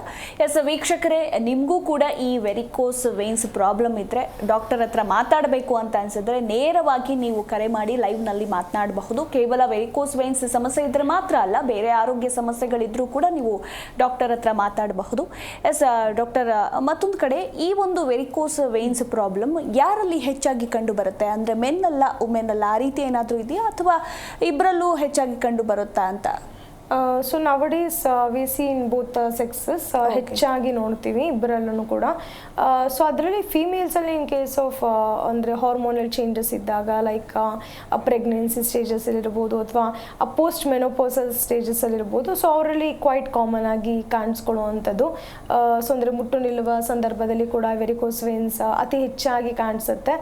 ಸೊ ಅದರಿಂದ ಹಲವಾರು ತೊಂದರೆಗಳನ್ನ ಕೂಡ ಅವರು ಫೇಸ್ ಮಾಡ್ತಿರ್ತಾರೆ due to hormonal changes. So ಇನ್ನು ಮೇಲ್ಸಲ್ಲಿ ಅಂತ ಹೇಳಿದಾಗ so due to their occupational ಅಂತಲೇ ಹೇಳ್ಬೋದು, ಲಾಂಗ್ ಸ್ಟ್ಯಾಂಡಿಂಗ್ ನಿಂತ್ಕೊಂಡಿರೋರಲ್ಲಿ ಕಾಣಿಸ್ಕೊಳ್ಳುವಂಥದ್ದು ಇರ್ಬೋದು. ಆ್ಯಂಡ್ ಅಥ್ಲೆಟ್ಸಲ್ಲಿ ನಾವು ಹೆಚ್ಚಾಗಿ ನೋಡ್ತೀವಿ ವೆರಿಕೋಸ್ ವೇನ್ಸ್ ಅಥವಾ ಸೊ ಅರ್ಲಿಯಾಗಿ 16-17 ಇಯರ್ಸಲ್ಲಿ ಕೂಡ ಅಫೆಕ್ಷನ್ ಆಗಿರುವಂಥದ್ದು. ಸೊ ಡ್ಯೂ ಟು ಒಂದು ಲಾಂಗ್ ಯೂಸೇಜ್ ಅಥವಾ ಸ್ಪೋರ್ಟ್ಸ್ ಪರ್ಸನ್ನಲ್ಲಿ ನೋಡ್ಬೋದು. ವೇರ್ ಆ್ಯಂಡ್ ಟೇರ್ ಜಾಸ್ತಿ ಆದಾಗ ಅಥವಾ ವಿಗರಸ್ ವಾಕಿಂಗ್ ಇರ್ಬೋದು ಅಥವಾ ವಿಗರಸ್ ರನ್ನಿಂಗ್ ಇರ್ಬೋದು. ಸೊ ಅದರಿಂದ ಕೂಡ ಈ ರಕ್ತನಾಳಗಳು ಹೋಗ್ಬೋದಕ್ಕೆ ಶುರು ಆಗುತ್ತೆ. ಸೊ ಆ ಟೈಮಲ್ಲಿ ಕೂಡ ಹೆಚ್ಚಾಗಿ ನೋಡ್ತೀವಿ. ಆ್ಯಂಡ್ ಫ್ಯಾಮಿಲಿ ಹಿಸ್ಟ್ರಿ ಇದ್ದಾಗ which is a risk factor. So 15-20% of the ಕೇಸಸಲ್ಲಿ ಸೊ ಇದು ಅನುವಂಶೀಯವಾಗಿ ಕೂಡ ಬರೋ ಚಾನ್ಸಸ್ ಇದೆ ಅಂತ ಹೇಳ್ಬೋದು. ಓಕೆ, ಇನ್ನು ಡಾಕ್ಟರ್, ಈ ಒಂದು ವೆರಿಕೋಸ್ ವೇನ್ಸ್ಗೆ ಹೋಮಿಯೋ ಕೇರ್ನಲ್ಲಿ ಯಾವ ರೀತಿ ಚಿಕಿತ್ಸೆಯನ್ನು ಕೊಡ್ತೀರಾ? ಸೊ ಹೋಮಿಯೋ ಕೇರ್ಗೂ ಬೇರೆದಕ್ಕೂ ಏನು ಕಂಪ್ಯಾರಿಸನ್ ಇದೆ? ಸೊ ಇಲ್ಲಿ ಬಂದು ಚಿಕಿತ್ಸೆ ಪಡೆದುಕೊಂಡ್ರೆ ಎಷ್ಟು ದಿನಗಳಲ್ಲಿ ನಾವು ವೆರಿಕೋಸ್ ವೇನ್ಸ್ ಪ್ರಾಬ್ಲಮಿಂದ ದೂರ ಇರಬಹುದು ಅಂತ? ಸೊ ಈಗ ಟ್ರೀಟ್ಮೆಂಟ್ ಅಂತ ನೋಡೋದಾದರೆ ಸೊ ವೆರಿಕೋಸ್ ವೇನ್ಸ್ ಅವರಿಗೆ ಯಾವ ಸ್ಟೇಜಸಲ್ಲಿದೆ ನೋಡಬೇಕಾಗತ್ತೆ. Whether it is grade 1 varicose veins ಅಥವಾ ಅವ್ರಿಗೆ ಗ್ರೇಡ್ 2 ವೆರಿಕೋಸ್ ವೇನ್ಸ್ ಇದೆಯಾ. ಸೊ ಸಮ್ಟೈಮ್ಸ್ ಅದು ಕಾಂಪ್ಲಿಕೇಶನ್ಸ್ ಕೂಡ ಹೋಗಿರುತ್ತೆ. ಸೊ ಆಲ್ರೆಡಿ ಮೆಡಿಕೇಶನ್ಸ್ ಅವರು ತುಂಬ ವರ್ಷದಿಂದ ತಗೊಳ್ತಿರ್ತಾರೆ ವೆರಿಕೋಸ್ ವೇನ್ಸ್ಗೋಸ್ಕರ. ಸೊ ಇಂಟರ್ನಲ್ ಮೆಡಿಕೇಶನ್ಸ್ ಇರ್ಬೋದು ಅಥವಾ ಬ್ಲಡ್ ಥಿನ್ನರ್ಸ್ ಇರ್ಬೋದು ಆ್ಯಂಡ್ ಎಕ್ಸ್ಟರ್ನಲ್ ಅಪ್ಲಿಕೇಶನ್ ಇರ್ಬೋದು. ಕೆಲವರು ಸ್ಟಾಕಿಂಗ್ಸ್ ಯೂಸ್ ಮಾಡ್ತಿರ್ತಾರೆ ಅಥವಾ ಸೊ ಇನ್ನು ಕೆಲವರು ಅಸಿಂಟಮ್ಯಾಟಿಕ್ ಇದೆ ಅಂತ ಹೇಳಿ ಯಾವುದೇ ರೀತಿ ಅದ್ರ ಬಗ್ಗೆ ವರಿ ಮಾಡೋದಿಲ್ಲ. ಸೊ ಮೋರ್ ದೆನ್ 5 to 10 ಇಯರ್ಸಿಂದ ಕ್ಲಿನಿಕಲ್ಲಿ ಬಂದಾಗ ಹಿಸ್ಟ್ರಿ ಅನ್ನೋದಿರುತ್ತೆ. So in that case so we need to see ಅವ್ರಿಗೆ ಯಾವ ಕಾರಣದಿಂದ ಬಂದಿದೆ. ಸೊ ಫ್ಯಾಮಿಲಿ ಹಿಸ್ಟ್ರಿಯಿಂದ ಬಂದಿರುವಂಥದ್ದು ಅಥವಾ ಆಕ್ಯುಪೇಷನಲ್ ಹಜಾರ್ಡ್ ಇರುವಂಥದ್ದು, ಹಾರ್ಮೋನಲ್ ಚೇಂಜಸ್ಸಿಂದ ಬಂದಿರುವಂಥದ್ದು. ಸೊ ಆಫ್ಟರ್ ಒಂದು ಕಂಪ್ಲೀಟ್ ಕೇಸ್ ಹಿಸ್ಟ್ರಿ ಆದ ನಂತರ ಸೊ ಇನ್ವೆಸ್ಟಿಗೇಷನ್ಸ್ ಕೂಡ ಇಂಪಾರ್ಟೆಂಟ್ ಆಗುತ್ತೆ. ಡಾಪ್ಲರ್ ಸ್ಕ್ಯಾನ್ ಮಾಡಿ ನೋಡಬೇಕಾಗತ್ತೆ. ಸೊ ವೀನಸ್ ಡಾಪ್ಲರ್ ಇರ್ಬೋದು ಅಥವಾ ಆರ್ಟೀರಿಯಲ್ ಡಾಪ್ಲರ್ ಇರ್ಬೋದು. So depending upon the involvement of the veins so ಅವ್ರಿಗೆ ಥ್ರೂ ಫಿಸಿಕಲ್ ಎಕ್ಸಾಮಿನೇಷನ್ ಗೊತ್ತಾಗುವಂಥದ್ದು. ಸೊ ಎಷ್ಟು ಮಟ್ಟಿಗೆ ಅದು ವೆರಿಕೋಸ್ ವೇನ್ಸ್ ಹಬ್ಬಿರುವಂಥದ್ದು ಅಥವಾ ಥೈಸ್ ತನಕ ಇದೆಯಾ ಅಥವಾ ಹಿಪ್ ಜಾಯಿಂಟ್ವರೆಗೂ ಇದೆಯಾ. ಕೆಲವ್ರಿಗೆ ಸ್ಪೈಡರ್ ವೇನ್ಸ್ ಹೆಚ್ಚಾಗಿರುತ್ತೆ. So in that case Doppler scan ಜೊತೆ ಸೊ PTINR ಟೆಸ್ಟ್ ಕೂಡ ಇಂಪಾರ್ಟೆಂಟ್ ಆಗುತ್ತೆ. ಸೊ ಬ್ಲಡ್ ಇನ್ವೆಸ್ಟಿಗೇಷನ್ಸಲ್ಲಿ ಸೊ ಕ್ಲಾಟ್ಸ್ ಏನಾದರೂ ಇದೆಯಾ, ಇಂಟರ್ನಲ್ ಕ್ಲಾಟ್ಸ್ ಅಥವಾ ಥ್ರೂ ಸ್ಕ್ಯಾನಿಂಗ್ ಮಾಡಿಸಿ ನೋಡಿದಾಗ ಸೊ ಇಂಟರ್ನಲ್ ಚೇಂಜಸ್ ಅಂತ ಹೇಳ್ತೀವಿ. ಥ್ರೋಂಬೋಫ್ಲೆಬೈಟಿಸ್ ಆಗಿರ್ಬೋದು ಅಥವಾ ಇಂಟರ್ನಲ್ DVT ಅಂದರೆ ಡೀಪ್ ವೇನ್ ಥ್ರೋಂಬೋಸಿಸ್ ಆಗಿ ಸೊ ರಕ್ತ ಹೆಪ್ಪುಗಟ್ತಾ ಹೋದಲ್ಲಿ ಕಾಂಪ್ಲಿಕೇಶನ್ಸ್ನ ಕೂಡ ನಾವು ನೋಡ್ಬೋದು. ಸೊ ಯಾವಾಗ ಇದು ಶ್ವಾಸಕೋಶನ ರೀಚ್ ಆಗುತ್ತೆ ಸೊ ಸಡನ್ ಬ್ರೆತಿಂಗ್ ಡಿಫಿಕಲ್ಟಿ ಆಗುವಂಥದ್ದು ಅಥವಾ ಪಲ್ಮನರಿ ಎಂಬೋಲಿಸಮ್ಗೆ ಕೂಡ ಲೀಡ್ ಮಾಡ್ಬೋದು. ಸಮ್ಟೈಮ್ಸ್ ಹೃದಯ ಸಂಬಂಧಿತ ಕಾಯಿಲೆಗಳಿರ್ಬೋದು, ಹಲವಾರು ಒಂದು ತೊಂದರೆಗಳಿಗೆ ಇದು ಎಡೆ ಮಾಡಿಕೊಡುತ್ತೆ. ಸೊ ಹಾಗಾಗಿ ಅರ್ಲಿ ಆಗಿ ಟ್ರೀಟ್ ಮಾಡಿದಲ್ಲಿ ಉತ್ತಮ. And treatment again it depends on the stages ಅಥವಾ person to person. So varicose veins ಜೊತೆಗೆ ಹಲವಾರು ಮೆಟಬಾಲಿಕ್ ಡಿಸಾರ್ಡರ್ಸ್ ಇರುತ್ತೆ. ಸೊ ಡಯಾಬಿಟಿಕ್ ಇರ್ಬೋದು, ಹೈಪರ್ ಟೆನ್ಷನ್ ಇರ್ಬೋದು. ಸೊ ಅಂಥವರಲ್ಲಿ ಕಾಂಪ್ಲಿಕೇಶನ್ಸ್ನ ಅತಿ ವೇಗವಾಗಿ ನೋಡ್ಬೋದು. ಸೊ ಅವರಲ್ಲಿ ಗಾಯ ಆದರೆ ಕೂಡ ಹೀಲ್ ಆಗೋದು ತುಂಬಾ ಕಷ್ಟ ಆಗುತ್ತೆ. ಆ ನಾನ್ ಹೀಲಿಂಗ್ ಅಲ್ಸರ್ ಅಥವಾ ವೆರಿಕೋಸ್ ಅಲ್ಸರನ್ನು ನೋಡ್ತೀವಿ. ಸೊ ಅವರು ಪದೇ ಪದೇ ಸರ್ಜರಿ ಮಾಡಿದ್ರು ಕೂಡ ಸೊ ಮತ್ತೆ ರಿಕವರ್ ಆಗಿ ಬರೋದನ್ನು ನೋಡ್ಬೋದು. ಸೊ ಹಾಗಾಗಿ ಅರ್ಲಿ ಸ್ಟೇಜಸಲ್ಲಿ ಅವರು ಬಂದಾಗ ಅಥವಾ ಟ್ರೀಟ್ಮೆಂಟ್ ಪಡ್ಕೊಂಡಿದ್ದೆ ಆದಲ್ಲಿ further complications can be avoided ಅಂತ ಹೇಳ್ಬೋದು. ಇನ್ನು ಡಾಕ್ಟರ್, ನೀವು ಹೇಳ್ತಾ ಇದ್ರಿ ಕೆಲವರಲ್ಲಿ ಉಬ್ಬಿರುವ ರಕ್ತನಾಳಗಳಿದ್ರೂ ಕೂಡ ಅದು ಯಾವುದೇ ಪ್ರಾಬ್ಲಮ್ ಕೊಡ್ತಾ ಇರೋದಿಲ್ಲ, ಅಂದರೆ ಅವ್ರಿಗೇನು ಪೇನ್ ಆಗ್ತಾ ಇರೋದಿಲ್ಲ, ಬೇರೆ ಒಂದು ದೇಹಕ್ಕೆ ಇನ್ನೊಂದೇನಾದರೂ ಪರಿಣಾಮ ಬೀರುತ್ತಾ ಅನ್ನೋದು ಕೂಡ ಏನಿರಲ್ಲ, ಜಸ್ಟ್ ಅದು ಕಾಣಿಸ್ಕೊಂಡಿರುತ್ತೆ ಅಷ್ಟೇ. ಸೊ ಎಲ್ಲರೂ ಕೂಡ ಥಿಂಕ್ ಮಾಡ್ತಾರೆ, ಸೊ ಸುಮ್ಮನೆ ಬಂದಿದೆ ಅದ್ರ ಪಾಡ್ಗೆ ಅದು ಹೋಗುತ್ತೆ, ಟ್ರೀಟ್ಮೆಂಟ್ ಯಾಕೆ ಅಂತ. ಸೊ ಏನೂ ಕಷ್ಟ ಕೊಡದೇ ಇರುವಂತಹ ಈ ರಕ್ತನಾಳಗಳಿಗೂ ನೀವು ಟ್ರೀಟ್ಮೆಂಟನ್ನು ಪಡೆದುಕೊಳ್ಬೇಕು ಅಂತ ಹೇಳ್ತಾ ಇದ್ದೀರಾ. ಸೊ ಹಾಗಿದ್ರೆ ಈ ಒಂದು ಟೈಪ್ ಆಫ್ ರಕ್ತನಾಳಗಳು ಎಷ್ಟು ದಿನಕ್ಕೆ ವಾಸಿ ಆಗುತ್ತೆ ಅಂತ? ಸೊ ಈಗ ಮೋಸ್ಟ್ ಆಫ್ ದಿ ಕೇಸಸಲ್ಲಿ ಅಸಿಮ್ಟಮ್ಯಾಟಿಕ್ ಅಂತಲೇ ಹೇಳ್ಬೋದು. ಸೊ ಇದೇ ಕಾರಣಕ್ಕೆ ತುಂಬ ಜನ ಸೊ ಯಾವುದೇ ರೀತಿ ಟ್ರೀಟ್ಮೆಂಟ್ ಪಡ್ಕೊಂಡಿರೋದಿಲ್ಲ ಆ್ಯಂಡ್ ಅವರೇ ಒಂದು ಸೆಲ್ಫ್ ಮೆಡಿಕೇಷನ್ನ ಮಾಡ್ತಿರ್ತಾರೆ. ಮಸಾಜ್ ಆಯಿಲ್ಸ್ ಇರ್ಬೋದು, ಎಕ್ಸ್ಟರ್ನಲ್ ಅಪ್ಲಿಕೇಶನ್ ಇರ್ಬೋದು, ಸ್ಟಾಕಿಂಗ್ಸ್ ಇರ್ಬೋದು. ಸೊ ಅವರೇ ಟ್ರೈ ಮಾಡುವಂಥದ್ದನ್ನ ನೋಡಿರ್ತೀವಿ. ಸೊ ಕೆಲವ್ರಿಗೆ ತುಂಬ ಒಂದು ಪೇನ್ಫುಲ್ ವೆರಿಕೋಸ್ ವೇನ್ಸ್ ಅಂತ ಹೇಳ್ಬೋದು, ಅಥವಾ ಕಾಲು ತುಂಬ ಭಾರ ಅನಿಸುವಂಥದ್ದು, ಹೆವಿನೆಸ್ ಅನಿಸುವಂಥದ್ದು. ಸೊ ಈ ಥರ ಸಿಮ್ಟಮ್ಸ್ನ ನೋಡ್ತೀವಿ. ಬಟ್ ಯಾವಾಗ ಅಸಿಮ್ಟಮ್ಯಾಟಿಕ್ ವೆರಿಕೋಸ್ ವೇನ್ಸ್ ಇರುತ್ತೆ, ಸೊ ಅದು ಇನ್ಸೈಡ್ ಕ್ಲಾಟ್ಸ್ ಆಗಿ ಫಾರ್ಮೇಷನ್ ಆಗ್ತಿರ್ಬೋದು, ಅಥವಾ ರಕ್ತ ಹೆಪ್ಪುಗಟ್ಟುವಂಥದ್ದು. ಸೊ ತದನಂತರ ಅದು ಟ್ರಾವೆಲ್ ಮಾಡೋದಕ್ಕೆ ಶುರುವಾಗುತ್ತೆ. ಎಂಬೋಲಿಸಮ್ ಅಥವಾ ಥ್ರೋಂಬೋಲಿಟಿಕ್ ಚೇಂಜಸ್ ಅಂತ ಹೇಳ್ತೀವಿ. ಸೊ ಒಳಗಡೆ ಚೇಂಜಸ್ ಆಗ್ತಾನೆ ಇರುತ್ತೆ. So that can lead to the sudden acute complications. So ಹಾಗಾಗಿ ಅವ್ರಿಗೆ ಅಸಿಮ್ಟಮ್ಯಾಟಿಕ್ ಇದೆ ಅಂತ ಹೇಳಿದಾಗ ಸೊ ಅವರು ಟ್ರೀಟ್ಮೆಂಟ್ ತಗೊಳ್ಳುವಂಥದ್ದು ಉತ್ತಮ. ಸೊ ಅಸಿಮ್ಟಮ್ಯಾಟಿಕ್ ಅಂತ ಹೇಳೋದಕ್ಕಿಂತ ಸೊ ಅವರು ಆಲ್ರೆಡಿ ಮಲ್ಟಿಪಲ್ ಎಂಗಾರ್ಜ್ಡ್ ವೇನ್ಸ್ ಇದೆ. ಸೊ ಅದು ಕೂಡ ಗ್ರೇಡ್ 1 ಅಥವಾ ಗ್ರೇಡ್ 2 ರೀತಿಯಲ್ಲೇ ಚೇಂಜಸ್ ಆಗಿರುತ್ತೆ. ಸೊ ಆಫ್ಟರ್ ಒಂದು ಡಾಪ್ಲರ್ ಸ್ಕ್ಯಾನ್ಗೆ ಗೊತ್ತಾಗುವಂಥದ್ದು, ಲೈಕ್ ಅವ್ರಿಗೆ ಯಾವ ಸ್ಟೇಜಸಲ್ಲಿದೆ, so how many days it needs a treatment. So ಕೆಲವ್ರಿಗೆ ಫ್ಯೂ ಮಂತ್ಸ್ ಕೂಡ ಬೇಕಾಗ್ಬೋದು, ಅಥವಾ ಆ ಲೈಫ್ ಸ್ಟೈಲ್ ಚೇಂಜಸ್ ಮಾಡಿಕೊಂಡ್ರೆ ಕೂಡ ಕೆಲವ್ರಿಗೆ ಸರಿ ಹೋಗ್ಬೋದು. ಇನ್ನು ಕೆಲವ್ರಿಗೆ ಫ್ಯೂ ಇಯರ್ಸ್ ಆಫ್ ಟ್ರೀಟ್ಮೆಂಟ್ ಕೂಡ ಅಡ್ವೈಸಬಲ್ ಇರುತ್ತೆ. Again it depends and differs from person to person ಅಂತ ಹೇಳ್ಬೋದು. ಓಕೆ ಡಾಕ್ಟರ್, ಇನ್ನು ಈ ಒಂದು ಸಮಸ್ಯೆ ಹೆಚ್ಚಾಗಿ ಗಂಟೆಗಟ್ಟಲೆ ನಿಂತ್ಕೊಂಡು ಕೆಲಸ ಮಾಡೋರಲ್ಲಿ ಕಾಣಿಸ್ಕೊಳ್ಳುತ್ತೆ ಅಂತ ನೀವು ಹೇಳ್ತಾ ಇದ್ರಿ. ಈಗ ಅವ್ರ ಕೆಲಸನೇ ಅದಾಗಿರುತ್ತೆ, ಜೀವನಕ್ಕೋಸ್ಕರ ಕೆಲಸ ಮಾಡಲೇಬೇಕು. ಸೊ ಅಂಥವರು ಯಾವ ರೀತಿ ಅವರ ದೇಹವನ್ನು ನೋಡ್ಕೊಳ್ಬೇಕು, ಅವರ ಲೈಫ್ ಸ್ಟೈಲ್ ಹೇಗಿರಬೇಕು, ಆ್ಯಂಡ್ ನಿಂತ್ಕೊಂಡೇ ಕೆಲಸ ಮಾಡ್ತಾ ಇದ್ರು ಕೂಡ ಅವರು ಎಷ್ಟು ಗಂಟೆಗಳಿಗೊಂದ್ಸಲ ರೆಸ್ಟ್ ಮಾಡಬೇಕು, ಸೊ ಈ ಕುರಿತಾಗಿ ಏನು ಹೇಳ್ತೀರಾ? ಸೊ ಈಗ ಆಲ್ರೆಡಿ ವೆರಿಕೋಸ್ ವೇನ್ಸ್ ಇದೆ, ಸೊ ಅವರು ವರ್ಕ್ ಅಂತೂ ಬಿಡೋದಕ್ಕಾಗೋದಿಲ್ಲ. So because they need to do it. But sometimes ಈಗ ವೆರಿಕೋಸ್ ವೇನ್ಸ್ ತುಂಬ ನಿಂತ್ಕೊಂಡಾಗ ಅವ್ರಿಗೆ ಪೇನ್ಫುಲ್ ಆಗಿರುವಂಥದ್ದು, ಅಥವಾ ಫರ್ದರ್ ಎಂಗಾರ್ಜ್ಮೆಂಟ್ ಕೂಡ ಆಗ್ಬೋದು, and it can lead to multiple complications. So ಹಾಗಾಗಿ ಅವರು ವರ್ಕಿಂಗ್ ಅವರ್ಸಲ್ಲಿ ಸ್ಟಾಕಿಂಗ್ಸ್ನ ಯೂಸ್ ಮಾಡೋದು ಉತ್ತಮ. ಗ್ರೇಡ್ 1 ಅಥವಾ ಗ್ರೇಡ್ 2 ವೆರಿಕೋಸ್ ವೇನ್ಸ್ ಇದ್ದಾಗ ಸೊ ಡಿಪೆಂಡಿಂಗ್ ಅಪಾನ್ ದಟ್ ಅವ್ರಿಗೆ ಒಂದು ಸ್ಟಾಕಿಂಗ್ಸ್ ಅಥವಾ ಟೈಟ್ ಒಂದು ಸಾಕ್ಸ್ ಸಿಗುತ್ತೆ. ಸೊ ಅದನ್ನು ಯೂಸ್ ಮಾಡೋದ್ರಿಂದ ಫರ್ದರ್ ಎಂಗಾರ್ಜ್ಮೆಂಟ್ನ ಕೂಡ ಪ್ರಿವೆಂಟ್ ಮಾಡ್ಬೋದು. ಆ್ಯಂಡ್ ಅಪ್ಪರ್ ಡೈರೆಕ್ಷನಲ್ಲಿ ಆ ವೆರಿಕೋಸ್ ವೇನ್ಸ್ನ ಕೊಕೊನಟ್ ಆಯಿಲ್ ಇರ್ಬೋದು, ಅಥವಾ ಎಸೆನ್ಷಿಯಲ್ ಆಯಿಲ್ ಇರ್ಬೋದು, ಸೊ ಸ್ಲೈಟ್ಲಿ ಜೆಂಟಲ್ ಮಸಾಜ್ ಮಾಡೋದ್ರಿಂದ ಕೂಡ ಸ್ವಲ್ಪ ಮಟ್ಟಿಗೆ ರಿಲೀಫ್ ಆಗ್ಬೋದು. ಆ್ಯಂಡ್ ಲೆಗ್ ಎಲಿವೇಷನ್ ಅಂತ ಹೇಳ್ತೀವಿ. ಸೊ ಅವರು ಕಾಲನ್ನ ಇಳಿಬಿಟ್ಟು ಕೂರೋದ್ರಿಂದ ವೆರಿಕೋಸ್ ವೇನ್ಸ್ ಮತ್ತಷ್ಟು ಹೆಚ್ಚಾಗಿ ಆಗೋದನ್ನು ನೋಡ್ಬೋದು. ಹಾಗಾಗಿ ಅವರು ಒಂದು ಪಿಲ್ಲೋ ಸಪೋರ್ಟಿಂದ ಇರ್ಬೋದು, ಲೆಗ್ ಎಲಿವೇಟ್ ಮಾಡುವಂಥದ್ದು, ಇವನ್ ಸ್ಲೀಪಿಂಗ್ ಪೊಸಿಷನಲ್ಲಿ ಕೂಡ ಎಲಿವೇಷನ್ ಮಾಡುವಂಥದ್ದು ಕೂಡ ಇಂಪಾರ್ಟೆಂಟ್ ಆಗುತ್ತೆ. ಆ್ಯಂಡ್ ಸಾಲ್ಟ್ ರೆಸ್ಟ್ರಿಕ್ಷನ್ ಡಯಟ್ ಇರ್ಬೋದು, ಅಥವಾ ಹೈ ಫೈಬರ್ ಇಂಟೇಕ್ ಇರ್ಬೋದು. ಸೊ ಇದನ್ನು ಫಾಲೋ ಮಾಡೋದ್ರಿಂದ ಸೊ ಫರ್ದರ್ ವೆರಿಕೋಸ್ ವೇನ್ಸ್ ಅಂದರೆ ಎಂಗಾರ್ಜ್ಮೆಂಟ್ ಆಗೋದನ್ನು ಕೂಡ ತಡಿಬೋದು. ಸೊ ಹಾಗಾಗಿ ಅವರು ಇದನ್ನು ಫಾಲೋ ಮಾಡಬೇಕು. ಆ್ಯಂಡ್ ತುಂಬ ಹೊತ್ತು ನಿಂತ್ಕೊಂಡಾಗ ಮಧ್ಯದಲ್ಲಿ 15 to 20 ಮಿನಿಟ್ಸ್ ಸ್ವಲ್ಪ ಮಟ್ಟಿಗೆ ಬ್ರೇಕ್ ತೊಗೊಳ್ಳುವಂಥದ್ದು, ಅಥವಾ ರೆಸ್ಟ್ ಮಾಡುವಂಥದ್ದು ಮಾಡಬೇಕಾಗತ್ತೆ. ಆ್ಯಂಡ್ ಕಂಟಿನ್ಯೂ ವಾಕಿಂಗ್ ಇದ್ರೂ ಕೂಡ ಸೊ ವೆರಿಕೋಸ್ ವೇನ್ಸ್ ಮತ್ತಷ್ಟು ಜಾಸ್ತಿ ಆಗುತ್ತೆ. ಸೊ ಹಾಗಾಗಿ ಅವರು ಒಂದು ಬಿಟ್ವೀನ್ 45 ಮಿನಿಟ್ಸ್ ಟು 1 ಅವರ್ ಮಧ್ಯದಲ್ಲಿ ಗ್ಯಾಪ್ ಕೊಟ್ಟು ವಾಕಿಂಗ್ ಮಾಡೋದು ಕೂಡ ಉತ್ತಮ ಅಂತ ಹೇಳ್ಬೋದು. ಇನ್ನು ಹಾಗೆ ಪ್ರೆಗ್ನೆನ್ಸಿ ಟೈಮಲ್ಲಿ ಈ ಸಮಸ್ಯೆ ಹೆಚ್ಚಾಗಿ ಬರುತ್ತೆ. ಸೊ ಪ್ರೆಗ್ನೆನ್ಸಿ ಟೈಮಲ್ಲಿ ಇರಬಹುದು, ಆಫ್ಟರ್ ಪ್ರೆಗ್ನೆನ್ಸಿ ಟೈಮಲ್ಲಿ ಇರಬಹುದು. ಸೊ ಅವ್ರಿಗೆ ಯಾವ ರೀತಿ ಟ್ರೀಟ್ಮೆಂಟ್ ಇರುತ್ತೆ, ಆಗಷ್ಟೇ ಬಂದಿರುತ್ತೆ ಅವರಿಗೆ, ಅಂದರೆ ಆ ಟೈಮಲ್ಲಿ ಅಷ್ಟೇ ಕಾಣಿಸ್ಕೊಂಡಿರೋದ್ರಿಂದ ಸೊ ಅವ್ರಿಗೆ ಬೇಗ ವಾಸಿ ಆಗುತ್ತೆ ಅಂತ ನಾನು ಅನ್ಕೋತೀನಿ. ಸೊ ಅವರ ಟ್ರೀಟ್ಮೆಂಟ್ ಹೇಗಿರುತ್ತೆ, ಅವ್ರಿಗೆ ಬಂದ ನಂತರ ಎಷ್ಟು ದಿನಗಳ ನಂತರ ವಾಸಿ ಆಗುತ್ತೆ ಡಾಕ್ಟರ್? ಆ್ಯಂಡ್ ಲೈಫ್ ಲಾಂಗ್ ಮತ್ತೆ ಏನಾದರೂ ಕಾಣಿಸ್ಕೊಳ್ಳುವ ಚಾನ್ಸಸ್ ಇದೆಯಾ, ಅಥವಾ ಎರಡನೇ ಬೇಬಿಗೆ ಪ್ಲ್ಯಾನ್ ಮಾಡಿದಾಗ ಆ ಸಂದರ್ಭದಲ್ಲಿ ಏನಾದರೂ ಮತ್ತೆ ಬರುತ್ತಾ ಅಂತ? So varicose veins so once ಅವ್ರಿಗೆ ಪ್ರೆಗ್ನೆನ್ಸಿನಲ್ಲಿ ಶುರು ಆಯಿತು ಅಂತ ಹೇಳಿದಾಗ ಸೊ ಡ್ಯೂ ಟು ಹಾರ್ಮೋನಲ್ ವ್ಯತ್ಯಾಸದಿಂದ ಆಗಿರುತ್ತೆ. So usually it is like temporary. So ಕೆಲವ್ರಿಗೆ ಪೋಸ್ಟ್ ಡೆಲಿವರಿ ಆದ ತಕ್ಷಣ ತನಗೆ ತಾನೇ ರಿಸಾಲ್ವ್ ಆಗುವಂಥದ್ದು, ಬಿಕಾಸ್ ಬಾಡಿ ವೇಟ್ ಮತ್ತೆ ನಾರ್ಮಲ್ ಆಗಿ ಬರುತ್ತೆ. ಸೊ ಹಾರ್ಮೋನಲ್ ಇಂಬ್ಯಾಲೆನ್ಸ್ ಆಗಿರೋದು ಅಥವಾ ಎಕ್ಸೆಸಿವ್ ಹಾರ್ಮೋನ್ಸ್ ರಿಲ್ಯಾಕ್ಸ್ ಸ್ಟೇಟಲ್ಲಿರೋದು ನಾರ್ಮಲ್ ಡಾಕ್ಟರ್ ಮಾತಾಡೋಣ. ಒಬ್ರು ಕಾಲರ್ ಇದ್ದಾರೆ, ಮಾತಾಡ್ಸ್ಬಿಡೋಣ. ಶಾರದಮ್ಮ ಅಂತ ಹೇಳಿ. ಹಲೋ ಹಲೋ, ನಮಸ್ತೆ ಮಾ,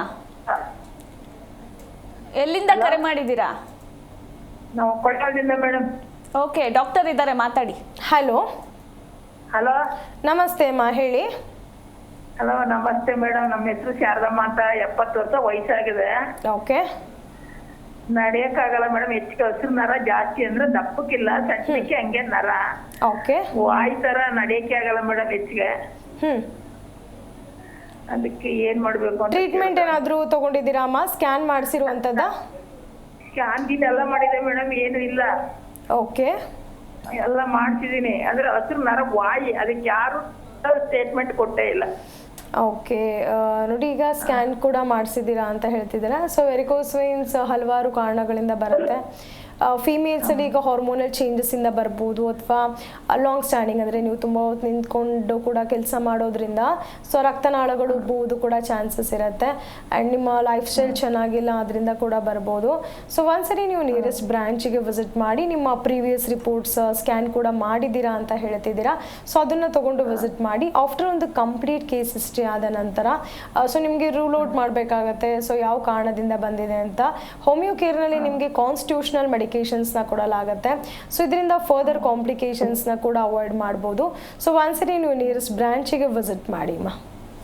ಎಸ್, ಥ್ಯಾಂಕ್ ಯು ಮಾ ಕರೆ ಮಾಡಿದ್ದಕ್ಕಾಗಿ. ಎಸ್ ಡಾಕ್ಟರ್, ಪ್ರೆಗ್ನೆನ್ಸಿ ಬಗ್ಗೆ ಹೇಳ್ತಾ ಇದ್ರಿ, ಸೊ ಮುಂದುವರಿಸಿ. ಸೊ ಕೆಲವ್ರಿಗೆ ಪ್ರೆಗ್ನೆನ್ಸಿ ಆದಮೇಲೆ ಅದು ಆಟೋಮ್ಯಾಟಿಕ್ಕಾಗಿ ರಿಸಾಲ್ವ್ ಆಗುವಂಥದ್ದು. So sometimes it can carry on. So ಅದು ಹಾಗೆ ಕಂಟಿನ್ಯೂ ಕೂಡ ಆಗ್ಬೋದು and it can lead to complications. So ಅವ್ರಿಗೆ ಲಾಸ್ಟ್ ಟೈಮಸ್ಟ್ರಲ್ಲಿ ಕಾಂಪ್ಲಿಕೇಶನ್ಸ್ ಕೂಡ ಆಗ್ಬೋದು. Because of the varicose veins more chances of getting abortion. So ಕೆಲವ್ರಿಗೆ ಒಂದು ಮಗುಗೆ ತೊಂದರೆ ಆಗುವಂಥದ್ದು ಇರ್ಬೋದು, ಅಥವಾ ಪ್ರಿಮೆಚ್ಯೂರ್ ಡೆಲಿವರಿನ ನಾವು ನೋಡ್ತೀವಿ ಬಿಕಾಸ್ ಆಫ್ ವೆರಿಕೋಸ್ ವೇನ್ಸಿಂದ ಆಗಿ. So and most of the ಕೇಸಸಲ್ಲಿ ಸೆಕ್ಷನ್ಸ್ನ ನೋಡುವಂಥದ್ದು. And varicose veins can cause DVT. ಹೆಚ್ಚಾಗಿ ಇನ್ ಕೇಸ್ ಆಫ್ ಪ್ರೆಗ್ನೆನ್ಸಿನಲ್ಲಿ ಅರ್ಲಿಯಾಗಿ ಕಾಂಪ್ಲಿಕೇಶನ್ಸ್ ಆಗ್ಬೋದು. ಆ್ಯಂಡ್ ಕೆಲವರು already in case of pregnancy ಹೈಪರ್ ಟೆನ್ಷನಿಂದ ಸಫರ್ ಆಗ್ತಿರ್ತಾರೆ, ಅಥವಾ ಡಯಾಬಿಟಿಕ್ಕಿಂದ ಸಫರ್ ಆಗ್ತಿರ್ತಾರೆ. ಸೊ ಅಂಥವ್ರಿಗೆ ವೆರಿಕೋಸ್ ವೇನ್ಸ್ ಬಂದಾಗ ಸೊ ಹಲವಾರು ತೊಂದರೆಗಳನ್ನ ಅವ್ರು ಫೇಸ್ ಮಾಡ್ತಿರ್ತಾರೆ. ಸೊ ಅಕ್ಯೂಟ್ ಕಾಂಪ್ಲಿಕೇಶನ್ಸ್ನ ಕೂಡ ಆಗ್ಬೋದು.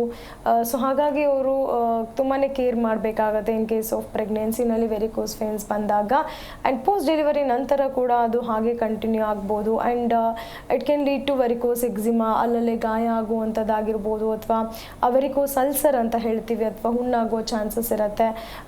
ಸೊ ಅವರ ಒಂದು ಶುಗರ್ ಲೆವೆಲ್ಸ್ ಕಂಟ್ರೋಲಲ್ಲಿದೆಯಾ, ಅಥವಾ ಒಂದು BP ನಾರ್ಮಲ್ ಇದೆಯಾ, ಸೊ ಇದು ಕೂಡ ಮಾನಿಟರ್ ಮಾಡುವಂತಹ ಜೊತೆಗೆ ಕೆಲವು ಬ್ಲಡ್ ಟೆಸ್ಟ್ ಅಂತ ಹೇಳ್ತೀವಿ, ಅವ್ರಿಗೆ ಹಿಮೋಗ್ಲೋಬಿನ್ ಎಷ್ಟಿದೆ, ಅಥವಾ ಪ್ರೋಥ್ರೋಂಬಿನ್ ಟೈಮ್ ಇರ್ಬೋದು, ಅಥವಾ INR ಇರ್ಬೋದು. ಸೊ ಇದನ್ನು ಕೂಡ ಮಾಡಿಸ್ಬೇಕಾಗತ್ತೆ. ಸೊ ಇದೆಲ್ಲ ಕಂಟ್ರೋಲಲ್ಲಿದೆ ಅವ್ರಿಗೆ. ಆ್ಯಂಡ್ ಯಾವುದೇ ರೀತಿ DVT ಚೇಂಜಸ್ ಆಗ್ತಿಲ್ಲ ಅಂತ ಹೇಳಿದಾಗ ಸೊ ಕಾಂಪ್ಲಿಕೇಶನ್ಸ್ಗೆ ಲೀಡ್ ಆಗೋದಿಲ್ಲ. ಸೊ ಆರೆಲ್ಸ್ ಹೆಚ್ಚಾಗಿ ಅವ್ರಿಗೆ ಇದು ಚೇಂಜಸ್ ಆಗ್ತಿದೆ, PT INR ವ್ಯಾಲ್ಯೂ ಕೂಡ ಜಾಸ್ತಿ ಇದೆ, ಒಳಗಡೆ ಒಂದು ರಕ್ತ ಹೆಪ್ಪುಗಟ್ಟಿ ಥ್ರೋಂಬೋಫ್ಲೆಬೈಟಿಸ್ ಅಂದರೆ ಅದು ಬಾಡಿ ಒಳಗಡೆ ಎಲ್ಲ ಟ್ರಾವೆಲ್ ಮಾಡೋದಕ್ಕೆ ಶುರುವಾಗುತ್ತೆ. So that can lead to DVT ಅಥವಾ ಡೀಪ್ ವೇನ್ ಥ್ರೋಂಬೋಸಿಸ್ ಆಗಿರ್ಬೋದು. ಎಲ್ಲ ಮಲ್ಟಿಪಲ್ ವೇನ್ಸ್ ಕೂಡ ಇನ್ವಾಲ್ವ್ಮೆಂಟ್ ಇರುವಂಥದ್ದು. ಸೊ ಇದರಿಂದ ಥ್ರೋಂಬೋಫ್ಲೆಬೈಟಿಸ್ ಚೇಂಜಸ್ ಆಗ್ಬೋದು. ಸೊ ಸಡನ್ ಆಗಿ ಕೆಲವ್ರಿಗೆ ಸೊ MI ಅಂದರೆ ಹಾರ್ಟ್ ಅಟ್ಯಾಕ್ ಆಗುವಂಥದ್ದು ಇರ್ಬೋದು, ಅಥವಾ ಸ್ಟ್ರೋಕ್ ಪ್ರಾಬ್ಲಮ್ ಇರ್ಬೋದು. ಸೊ ಹಲವಾರು ಅಕ್ಯೂಟ್ ಕಾಂಪ್ಲಿಕೇಶನ್ಸ್ಗೆ ಲೀಡ್ ಮಾಡುತ್ತೆ. ಸೊ ಸ್ಕ್ಯಾನ್ ಮಾಡೋದು ಅರ್ಲಿ ಆಗಿ ಉತ್ತಮ ಅಂತ ಹೇಳಿ. ಓಕೆ ಡಾಕ್ಟರ್, ಮತ್ತೊಬ್ರು ಕಾಲರ್ ಇದ್ದಾರೆ, ಮಾತಾಡ್ಸ್ಬಿಡೋಣ. ಸುಪ್ರೀತಾ ಅಂತ ಕರೆ ಮಾಡಿದ್ದಾರೆ. ಹಲೋ. ಹಲೋ ಮೇಡಮ್, ನಮಸ್ತೆ. ನಮಸ್ತೆ ಸುಪ್ರೀತಾ ಅವರೇ, ಎಲ್ಲಿಂದ ಕರೆ ಮಾಡಿದ್ದೀರಾ? ಮೇಡಮ್ ನಾವು ಹಳೆಬೀಡಿಂದ ಕರೆ ಮಾಡಿರೋದು. Okay, nice. ಡಾಕ್ಟರ್ ಇದ್ದಾರೆ, ಮಾತಾಡಿ. ಹಲೋ. ಹಲೋ ಮೇಡಮ್, ನಮಸ್ತೆ. ನಮಸ್ತೆ ಅಮ್ಮ, ಹೇಳಿ. ಮೇಡಮ್, ನಮ್ಮ ಹಸ್ಬೆಂಡ್ಗೆ ವೆರಿಕೋಸ್ ವೇನ್ಸ್ ಇದೆ ಅಂತ ಇವಾಗ ರೀಸೆಂಟಲ್ಲಿ ಗೊತ್ತಾಯ್ತು. ಓಕೆ. ಅದು 2 years ಇಂದ ಆ ಥರ ಇತ್ತು, ಬ್ಲಡ್ ಫ್ಲಾಟ್ ಆಗಿರೋದು ನರಗಳು ಕಾಲದ ಹತ್ರ. ಓಕೆ. ಅವರು ನಾವು ನಮ್ಮ ಮನೇಲಿ ರೈತರಲ್ವಾ ಮೇಡಮ್, ಹಂಗಾಗಿ ಹೊಲ ಮನೆ ಕೆಲಸ ಎಲ್ಲ ಮಾಡ್ತಿರ್ತಾರಲ್ಲ, ಹಂಗಾಗಿ ಎಲ್ಲ ಸೊಳ್ಳೆ ಗಿಳೆ ಕಚ್ಚಿ ಆತರ ಗಂಟುಗಳು ಆಗಿದೆ ಅಂತ ಅನ್ಕೊಂಡ್ ಸುಮ್ನಾಗಿದ್ವಿ. ಓಕೆ. ಬಟ್ ಇವಾಗ ಯಾರೋ ಸಜೆಷನ್ ಮಾಡಿದ್ರು ಅಂತ ಹಾಸ್ಪಿಟ್ಲಿಗೆ ತೋರಿಸಿದ್ರೆ ವೆರಿಕೋಸ್ ಪೇನ್ಸ್ ಅಂತ ಹೇಳಿದ್ದಾರೆ. ಇವಾಗ ನಿಮ್ ಚಾನಲ್ ಅಲ್ಲಿ ನೀವು ವೆರಿಕೋಸ್ ಪೇನ್ಸ್ ಬಗ್ಗೆ ತಿಳಿಸ್ತಿದ್ ನೋಡ್ದೆ. ಬಟ್ ಮೇಡಮ್ ಅದು ಹುಷಾರಾಗುತ್ತಲ್ವಾ ಮೇಡಮ್? ನಾವು ಆಯುರ್ವೇದಿಕ್ ತೋರಿಸ್ತಿದೀವಿ, ಅದರಿಂದ ಟ್ರೀಟ್ಮೆಂಟ್ ಸರಿಯಾಗಿ ಆಗುತ್ತಾ ಇಲ್ಲ ಈ ತರ ನಿಮ್ಮ ಹೋಮಿಯೋ ಕೇರ್ಗೆ ತೋರಿಸ್ಬೇಕಾ ಯಾವುದು ಅಂತ ಅದಕ್ಕೆ ಕೇಳೋಣ ಅಂತ ಮಾಡ್ದೆ ಮೇಡಮ್. ಓಕೆ, ನೋಡಿ ಈಗ ವೆರಿಕೋಸ್ ವೇನ್ಸ್ ನೀವು ಹೇಳ್ದಾಗೆ ಸೊ ಕೆಂಪಾಗಿ ಕಾಣಿಸ್ತಿದೆ ಅಥವಾ ನೀವೇನಾದರೂ ಇನ್ಸೆಕ್ಟ್ ಬೈಟ್ ಅಂತ ಕೂಡ ಅನ್ಕೊಂಡ್ರಿ ಅಂತ. ಸೊ ಯೂಶಲಿ ವೆರಿಕೋಸ್ ವೇನ್ಸ್ ಕೆಲವ್ರಿಗೆ ಆ ರೀತಿ ಕಾಣಿಸುತ್ತೆ ಅಥವಾ ಕೆಂಪಾಗಿರುವಂಥದ್ದು, ಸೊಳ್ಳೆ ರಕ್ತ ಹೆಪ್ಪುಗಟ್ಟಿ ಕೆಲವು ಚೇಂಜಸ್ ಆಗಿರುವಂಥದ್ದು ಕೂಡ ನಾವು ನೋಡ್ಬೋದು. ಖಂಡಿತ ನಿಮಗೆ ಹೋಮಿಯೋಪತಿನಲ್ಲಿ ಟ್ರೀಟ್ಮೆಂಟ್ ಇರುತ್ತೆ. ಸೊ ಡಾಪ್ಲರ್ ಸ್ಕ್ಯಾನ್ ಆಲ್ರೆಡಿ ಮಾಡಿಸಿದ್ದೆ, ಅದಲ್ಲಿ ಉತ್ತಮ ಅಮ್ಮ. ಸೊ ಅದನ್ನು ಕೂಡ ತೊಗೊಂಡು ವಿಸಿಟ್ ಮಾಡಿ. ಸೊ ಹೋಮಿಯೋ ಕೇರ್ನಲ್ಲಿ ನಿಮಗೆ ಕಾನ್ಸ್ಟಿಟ್ಯೂಷನಲ್ ಮೆಡಿಕೇಶನ್ಸ್ ಕೊಡೋದ್ರಿಂದ so further engorgement of veins ಅಥವಾ ವೆರಿಕೋಸ್ ಅಲ್ಸರ್ ಆಗುವಂಥದ್ದಿರ್ಬೋದು ಆ್ಯಂಡ್ ಇಂಟರ್ನಲ್ ಕಾಂಪ್ಲಿಕೇಶನ್ಸ್ ವೆರಿಕೋಸ್ ವೇನ್ಸಿಂದ ಏನಾಗುತ್ತೆ ಸೊ ಅದು ಕೂಡ ಅವಾಯ್ಡ್ ಮಾಡ್ಬೋದು. ಸೊ ಅರ್ಲಿಯಾಗಿ ನೀವು ಟ್ರೀಟ್ಮೆಂಟ್ ತೊಗೊಂಡಿದ್ದೆ ಆದಲ್ಲಿ ಸೊ ಒಂದ್ಸರಿ ನೀವು ನಿಯರೆಸ್ಟ್ ಬ್ರಾಂಚಿಗೆ ವಿಸಿಟ್ ಮಾಡಿ ಆಫ್ಟರ್ ಫಿಸಿಕಲ್ ಎಕ್ಸಾಮಿನೇಷನ್ ಆದ ನಂತರ ಸೊ ಯಾವ ಗ್ರೇಡಲ್ಲಿ ಇದೆ, ಗ್ರೇಡ್ 1 ಇದೆಯಾ, ಗ್ರೇಡ್ 2 ಇದೆಯಾ ಆ್ಯಂಡ್ ಯಾವ ಕಾರಣಕ್ಕೆ ಬಂದಿದೆ, ಸೊ ಆಫ್ಟರ್ ಒಂದು ಕಂಪ್ಲೀಟ್ ಕೇಸ್ ಹಿಸ್ಟ್ರಿ ಆದ ನಂತರ ಸೊ ಅವ್ರಿಗೆ ಟ್ರೀಟ್ಮೆಂಟ್ನ ಅಡ್ವೈಸ್ ಮಾಡ್ಬೋದು. ಎಸ್, ಥ್ಯಾಂಕ್ ಯು ಸುಪ್ರೀತಾ ಅವರೇ ಕರೆ ಮಾಡಿದ್ದಕ್ಕಾಗಿ. ಎಸ್ ಡಾಕ್ಟರ್, ವೆರಿಕೋಸ್ ವೇನ್ಸ್ ಬಗ್ಗೆ ಸಾಕಷ್ಟು ಮಾಹಿತಿಯನ್ನು ನಮ್ಮ ವೀಕ್ಷಕರಿಗೆ ತಿಳಿಸಿಕೊಟ್ರಿ. ಕೊನೆಯದಾಗಿ ಏನು ಹೇಳಕ್ಕೆ ಇಷ್ಟಪಡ್ತೀರಾ? ಸೊ ವೆರಿಕೋಸ್ ವೇನ್ಸ್ ಅಂತ ಹೇಳಿದಾಗ ಸೊ ಹೆಚ್ಚಾಗಿ ನೆಗ್ಲಿಜಿಯನ್ಸಿನೇ ನಾವು ನೋಡ್ತೀವಿ. ಸೊ ಕ್ಲಿನಿಕಲ್ ಹಿಸ್ಟ್ರಿ ಅಂತ ಬಂದಾಗ ಮೋರ್ ದೆನ್ 3 to 4 ಇಯರ್ಸಿಂದ ಕೂಡ ಇರ್ಬೋದು. ಸೊ ಆಗಲೂ ಕೂಡ ಯಾವುದೇ ರೀತಿ ಅವರು ಕೇರ್ ಮಾಡ್ಕೊಂಡಿರೋದಿಲ್ಲ, ಕಾಳಜಿಯನ್ನು ವಹಿಸೋದಿಲ್ಲ. ಸೊ ಹಾಗಾಗಿ ಅರ್ಲಿಯಾಗಿ ಕಾಣಿಸ್ತಿದೆ, ಮೋರ್ ದೆನ್ 3 ಮಂತ್ಸಿಂದ ಅವ್ರಿಗೆ ಸಿಂಪ್ಟಮ್ಸ್ ಇದೆ, ರೋಗ ಲಕ್ಷಣಗಳು ಕಾಣಿಸ್ತಿದೆ, ಉಬ್ಬಿದ ರಕ್ತನಾಳಗಳು ಕಾಣಿಸ್ತಿದೆ ಅಂತ ಹೇಳಿದಾಗ ಸೊ ಅರ್ಲಿಯಾಗಿ ಅವರು ವೈದ್ಯರನ್ನು ಭೇಟಿ ಮಾಡಿದ್ದು ಉತ್ತಮ ಅಂತ ಹೇಳ್ಬೋದು. So if needed Doppler scan ಮಾಡಿಸುವಂಥದ್ದು ಅಥವಾ ಕೆಲವು ಬ್ಲಡ್ ಟೆಸ್ಟ್ನ ಮಾಡಿಸುವಂಥದ್ದು ಆ್ಯಂಡ್ ಫರ್ದರ್ ಎಂಗಾರ್ಜ್ಮೆಂಟ್ ಆಗದೆ ಇರೋ ಥರ ಸೊ ಅವ್ರಿಗೆ ಡಯಟ್ ಇರ್ಬೋದು ಅಥವಾ ಲೈಫ್ ಸ್ಟೈಲ್ ಚೇಂಜಸ್ ಇರ್ಬೋದು, ಅದನ್ನು ಕೂಡ ಕೌನ್ಸಿಲಿಂಗ್ ಮಾಡಲಾಗುತ್ತೆ. ಆ್ಯಂಡ್ ಕಾನ್ಸ್ಟಿಟ್ಯೂಷನಲ್ ಮೆಡಿಸಿನ್ಸ್ ಅಂತ ಹೇಳ್ತೀವಿ ಸೊ ಹೋಮಿಯೋ ಕೇರ್ನಲ್ಲಿ. ಸೊ ಕೆಲವ್ರಿಗೆ ಫ್ಯೂ ಮಂತ್ಸಲ್ಲಿ ಬೇಕಾಗುತ್ತೆ ಅಥವಾ ಇನ್ನು ಕೆಲವ್ರಿಗೆ ಫ್ಯೂ ಇಯರ್ಸ್ ಆಫ್ ಟ್ರೀಟ್ಮೆಂಟ್ ಕೂಡ suggestible. So it differs from each and every case.